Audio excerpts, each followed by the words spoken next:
तो नमस्कार, Ambe home science classes में आप सभी का स्वागत है। तो मैं अभी आप लोगों को ब्लड से संबंधित कुछ महत्वपूर्ण बातें बता रही हूँ। तो पिछले वीडियो में आप लोग को बताई थी कि ब्लड कैसा होता है, उसका पीएच मान कितना होता है, उसका घनत्व कितना होता है, ब्लड का संगठन कैसा होता है, उसके प्रकार जो है वो सब मैं आप लोग को करा दी। तो आज मैं आप लोगों को बताऊंगी रक्त का जमना। रक्त का जमना क्या होता है? कभी भी आपने देखा है चोट लग जाने पे या दुर्घटना होने पे शरीर से ब्लड बाहर निकलने लगता है, रक्त बाहर निकलने लगता है। और कभी कभी यह रक्त इतना ज्यादा निकलने लगता है कि वो हमारे स्वास्थ्य के लिए बहुत ही हानिकारक हो जाता है। लेकिन कभी आपने ये नोटिस किया है कि जब वो ब्लड बाहर निकलने लगता है या चोट लगने के बाद ब्लड बाहर निकलता है तो कुछ समय बाद वो ब्लड क्यों बंद हो जाता है? अगर कोई चीज एक बार कट गया तो वो तो खुल गया ना, उसको हमेशा बाहर निकलना चाहिए, लेकिन ऐसा नहीं होता है, वो कुछ समय के बाद अपने आप बंद हो जाता है। तो ये क्यों बंद होता है उसके बारे में मैं आप लोग को बताऊंगी। तो रक्त का जो थक्का जमना होता है वो एक जटिल रासायनिक प्रक्रिया है।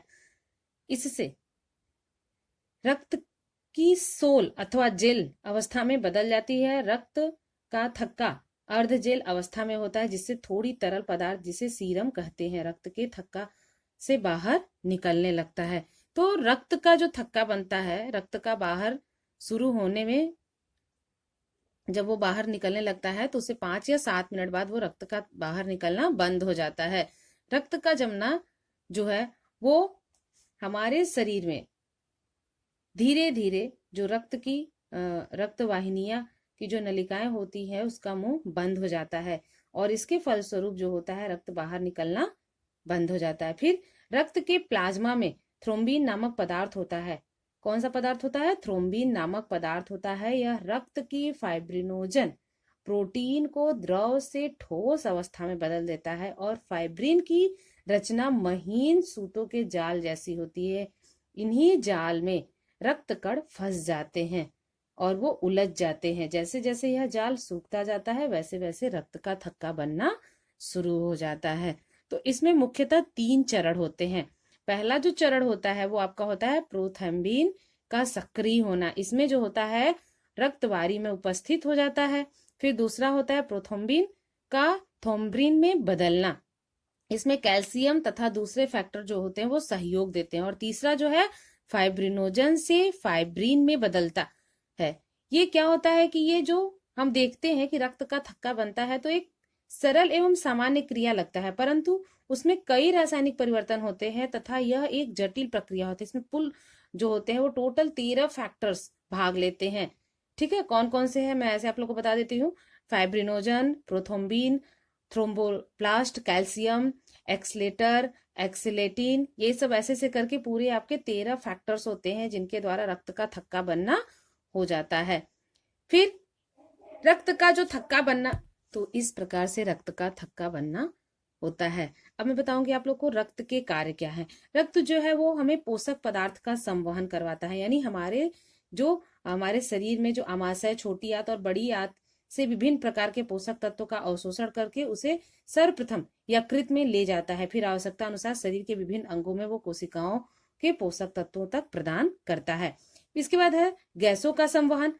रक्त जो होता है ऑक्सीजन तथा कार्बन डाइऑक्साइड गैसों का आदान प्रदान करता है। रक्त में हीमोग्लोबिन नामक वर्णक पाया जाता है जो फेफड़े के ऑक्सीजन से मिलकर ऑक्सी हीमोग्लोबिन नामक अस्थायी यौगिक बनाता है। तीसरा है आपका उत्सर्जी पदार्थों का संवहन। हमारे शरीर में जो उत्सर्जी पदार्थ होते हैं उनका संवहन भी रक्त करता है, जैसे कार्बोहाइड्रेट, यूरिया, यूरिक अम्ल, टॉक्सिन।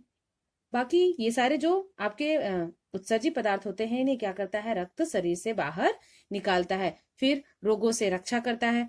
रक्त में श्वेत रक्त कणिकाएं पाई जाती हैं जो हानिकारक रोगाणु, विषाणु एवं अन्य पदार्थ का भक्षण कर जाती है और हमारे शरीर को रोगों से बचाती है, यानी रोगों से रक्षा करती है, शरीर में एंटीबॉडीज का निर्माण करती है। नेक्स्ट पॉइंट है आपका हार्मोन्स का संवहन। रक्त द्वारा विभिन्न प्रकार के हार्मोन्स जो अंतःस्रावी ग्रंथियों द्वारा स्रावित होते हैं को संवहन किया जाता है। नेक्स्ट है आपका शरीर ताप नियमन। रक्त शरीर ताप का नियमन करता है। शरीर के जिन अंगों में अधिक गर्मी होती है रक्त अतिरिक्त गर्मी को परिसंचरण के दौरान ले जाता है। फिर रक्त का थक्का बनाना, रक्त जो होता है थक्का बनाने का कार्य करता है, जिससे कटे हुए अथवा क्षतिग्रस्त अंग को रक्त बाहर निकलने से बंद कर देता है। इसके बाद है आपका नेक्स्ट, घाव व चोटों की मरम्मत। रक्त में श्वेत रक्त कणिकाएं पाई जाती हैं जो घाव और चोटों की मरम्मत करती है। अगर प्रश्न आपको पूछता है कि रक्त में घाव व चोटों की मरम्मत कौन करता है, तो श्वेत रक्त कणिकाएं करती हैं। कौन करता है? श्वेत रक्त। फिर नेक्स्ट पॉइंट है आपका अम्ल क्षार का संतुलन। शरीर में अम्ल क्षार का भी संतुलन रक्त बनाता है, जैसे कि आपके हीमोग्लोबिन, प्लाज्मा, प्रोटीन इत्यादि जो होते हैं बफर का कार्य करते हैं, जिससे शरीर में अम्ल क्षार का संतुलन बना रहता है। नेक्स्ट है जल संतुलन। शरीर में जल संतुलन को भी बनाए रखने का कार्य करता है। शरीर से पसीना बाहर निकालना, पेशाब इत्यादि रूप में उत्सर्जी अंगों द्वारा हमारे शरीर से बाहर निकालने का कार्य रक्त करता है। रक्तचाप नियंत्रण का भी कार्य रक्त करता है। रक्त आयतन तथा विस्कोसिटी द्वारा रक्तचाप को सामान्य बनाए रखता है। अब मैं आप लोग को बताऊंगी रक्त वर्ग, यानी आपका ब्लड ग्रुप। ब्लड ग्रुप जो होता है वो 4 होते हैं। रक्त का वर्गीकरण लाल रक्ताणु आरबीसी में उपस्थित एल्ग्यूटोनोज की उपस्थिति अथवा अनुपस्थिति पर निर्भर करता है। तो जो ब्लड ग्रुप है, आप सभी लोग जानती हैं कि हमारे से मनुष्य के शरीर में 4 प्रकार के ब्लड ग्रुप पाए जाते हैं। रक्त वर्ग ए, रक्त वर्ग बी, रक्त वर्ग ए बी और रक्त वर्ग ओ। तो ये आपके हैं 4 ब्लड ग्रुप जो शरीर में पाए जाते हैं, मनुष्य के शरीर में पाए जाते हैं। तो सबसे पहले मैं आप लोग को बताऊंगी रक्त वर्ग ए। रक्त वर्ग ए जो होता है, यह लाल रक्त कणिकाएं आरबीसी, एल्ग्यूटिनोजन ए तथा रक्तवारी में एंटीबी एल्ग्यूटिनिक होता है। रक्त वर्ग का व्यक्ति ए तथा ओ रक्त वर्ग के व्यक्ति से रक्त ग्रहण कर सकता है और ए बी को ये रक्त दे सकता है। दूसरा है आपका रक्त वर्ग बी। इस रक्त वर्ग में व्यक्ति में एल्ग्यूटिनोज बी और एल्ग्यूटिनिक एंटी ए होता है। इस रक्त वर्ग का व्यक्ति रक्त बी और ओ से रक्त ग्रहण कर सकता है, परंतु रक्त बी और ए बी रक्त वर्ग वाले व्यक्ति को दे सकता है। यानी ए वाला जो है ए और ओ से ले सकता है और देने को वो ए को और ए बी को दे सकता है। और रक्त वर्ग बी जो होता है वो बी और ओ से ले सकता है, लेकिन वो बी और ए बी को ही दे सकता है। तीसरा है आपका रक्त वर्ग ए बी। रक्त वर्ग ए बी जो होता है, इस वर्ग के ग्रुप के जो व्यक्ति होते हैं वो एल्ग्यूटोनिक ए और बी दोनों ही उपस्थित होते हैं, परंतु एल्ग्यूटिनिक अनुपस्थित होता है। इस रक्त वर्ग वाले जो व्यक्ति होते हैं, रक्त वर्ग अपने ही यानी ए बी ओ और बी रक्त ग्रहण कर सकते हैं। यानी ये जो आपके चारों ग्रुप का है वो सारा ग्रहण कर सकते हैं और ए बी वाले व्यक्ति को ही दे सकते हैं। फिर चौथा है आपका रक्त वर्ग ओ। रक्त वर्ग ओ को बोला जाता है सर्वदाता। ये सारे ग्रुप वाले को दे सकता है लेकिन ले नहीं सकता, सिर्फ ओ ग्रुप से ही यह ले सकता है।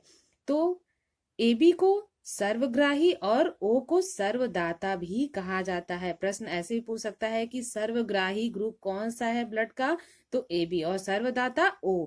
और नेक्स्ट एक और पॉइंट है आप लोगों में ब्लड से ही संबंधित रक्त अल्पता। रक्त अल्पता क्या होता है? यानी कि शरीर में ब्लड की कमी का होना ही रक्त अल्पता कहलाता है। जो लाल रक्त कणिकाएं यानी आरबीसी होती हैं, उनकी संख्या में कमी या रक्त कणिकाओं में हीमोग्लोबिन की कमी हो जाना ही रक्त अल्पता कहलाता है। और ये किस किस कारण से हो सकता है? तो पहला है आपका अधिक रक्तस्राव, जैसे दुर्घटना, चोट, गर्भपात, जलने इत्यादि के कारण रक्त अल्पता हो जाता है। दूसरा, भोजन में लौह पदार्थ, विटामिन B12 तथा फॉलिक अम्ल की कमी तथा इन भोज्य पदार्थों के पूर्ण रूप से अवशोषण न हो पाने के कारण भी हो जाता है। और कभी कभी बार बार रक्तदान करने से भी रक्त अल्पता हो जाता है, या फिर बार बार गर्भ धारण करने के कारण भी हो जाता है, या गर्भपात होने के कारण भी रक्त अल्पता हो जाता है। और ऑपरेशन होने के बाद भी कभी कभी किसी किसी में रक्त अल्पता की कमी हो जाती है। विभिन्न प्रकार के रोग हो जाने के कारण भी शरीर में रक्त अल्पता हो जाता है, जैसे क्षय रोग, मलेरिया, डायरिया, टाइफाइड, ये सब अगर बीमारी हो जाती है तब भी शरीर में रक्त अल्पता हो जाता है। तो ये थे आपके ब्लड से संबंधित बहुत ही महत्वपूर्ण, और मैं आप लोगों को विस्तृत में जानकारी देने का प्रयास की हूँ। अगर इसमें आप लोगों को कुछ भी नहीं समझ में आया है तो आप कमेंट बॉक्स में कमेंट करके पूछ सकती हैं। ये टॉपिक जो है वो बोर्ड कक्षा 12 की जो बोर्ड एग्जाम की तैयारी कर रही हूँ उन बेटियों के लिए बहुत ही फायदेमंद साबित होने वाला है, क्योंकि आपको इससे प्रश्न आ सकते हैं। तो मैं आपको एक एक बारीकियों को भी बता दी हूँ, और आप लोगों को इससे संबंधित अगर और भी प्रश्न चाहिए तो भी आप लोग कहिए, मैं आप लोग को और भी क्वेश्चन लेके आऊंगी, ताकि आप लोग के एक भी प्रश्न ना छूट पाए। मेरा प्रयास यही रहेगा कि मैं आप लोगों को बोर्ड एग्जाम से पहले इतना सब कुछ दे दूं कि आप कुछ भी ना छोड़ के आए, यानी प्रश्न को देखते ही आप उसके उत्तर फटाफट लिखना शुरू कर दे। तो आप सभी लोग मेहनत से पढ़िए, ध्यान से पढ़िए, और वीडियो अगर पसंद आए तो प्लीज लाइक करिए। धन्यवाद।